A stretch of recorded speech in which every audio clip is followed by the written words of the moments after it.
believe it is important to think about what drives you and why. What makes you behave and make decisions the way you do? Despite being sophisticated animals, and we humans are just that, animals, we are primarily run by our biology and our emotions, with our ideals, logic, and morals fighting for our attention on the sideline.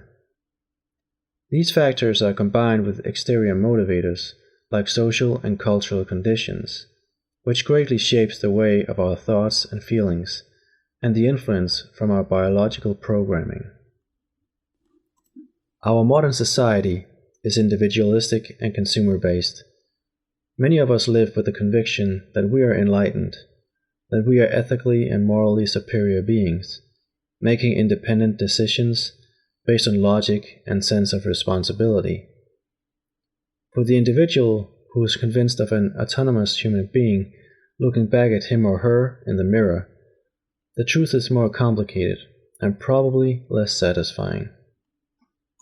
The truth is that we are to a large extent programmed biologically, socially, culturally, and religiously, and each day our experiences and our perception of them through our emotional filter adds on to that programming, which again creates our future programming.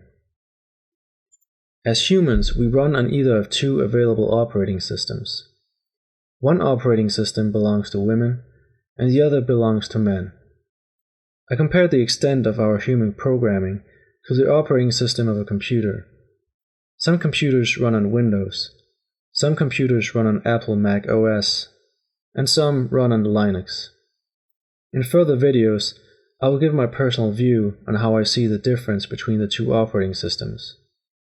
These operating systems are multi-layered and creates the distinct features and differences between men and women. Yet we share the way our programming functions and is dynamically altered. The deepest and most dominant layer in our human programming is the biological programming. It runs underneath everything else, like an underground river that drives us to do what is in our nature. On top of the biological programming lies X. X is whatever makes you unique. Whether you are an introvert or extrovert, creative or mathematical, an optimist or a pessimist, you possess traits that makes you into you. For instance, I'm writing books, even though none of my parents went further than 7th grade, and none of them are literary or intellectuals. Above the layer X is the layer of social programming. It contains the social influence we receive from our surroundings, and it is the most dominant and intimate layer, since it affects most of our everyday situations and because it represents the influence from the people who are closest to us.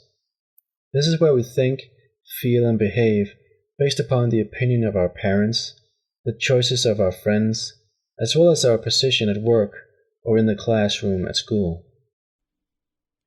Above social programming lies religious programming. The reason why I consider religious programming to be less dominant than social programming is that humans are social creatures, and despite religious programming influencing the individual by a divine decree, as humans we feel the need to fit into social environments and will adapt our mind, behavior, and even our religious belief to be accepted into these environments, and thus serve our biological instinct to survive within a protective community. The layer of dynamic experiences that we face every day is the input layer and makes the last and top layer of our programming. Our daily experiences seep down through our layers of programming like water through layers of soil and is interpreted by our emotions related to past experiences in a combination of all programmings below, and thus shaping our current and future self-image and our worldview. Our top layer thus becomes a form of real-time programming. We all think, feel, and act based on what came before, which is the extent of the experiences and following thoughts and feelings that we previously went through. What you have to consider is that either of these layers of programming can influence, strengthen, or weaken each other. You can see my other videos about each of these layers of programming we run on, which I have now briefly described. For instance, as a cultural factor, which the religious programming is to the vast majority of people in Western culture today, it can be affected. It can be pushed aside or altered to become a means to an end that has its origin in the cultural or biological programming. As an example, let us imagine a young girl who is a proclaimed Muslim, as she lives under strict rules for her gender in the Middle East with her family. Yet she and her family move from the influence of their religious and cultural environment in the Middle East to the environment in the West. Her religious programming, which in reality is mostly a cultural programming, will now be challenged by Western cultural and social influences as she begins to interact with people of this new environment. Now she wants to go have fun with her friends. She wants to get an education. She wants to work. Her old religious, cultural, and social programmings are slowly losing ground to the new social and cultural impressions that she is receiving. One layer of programming gives way to another in a process that is ever-changing.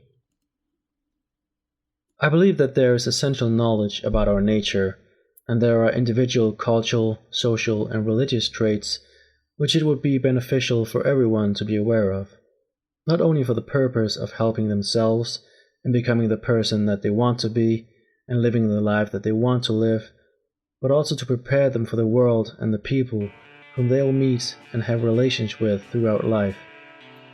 As previously stated, I will elaborate on each layer in other videos, and you are more than welcome to follow along.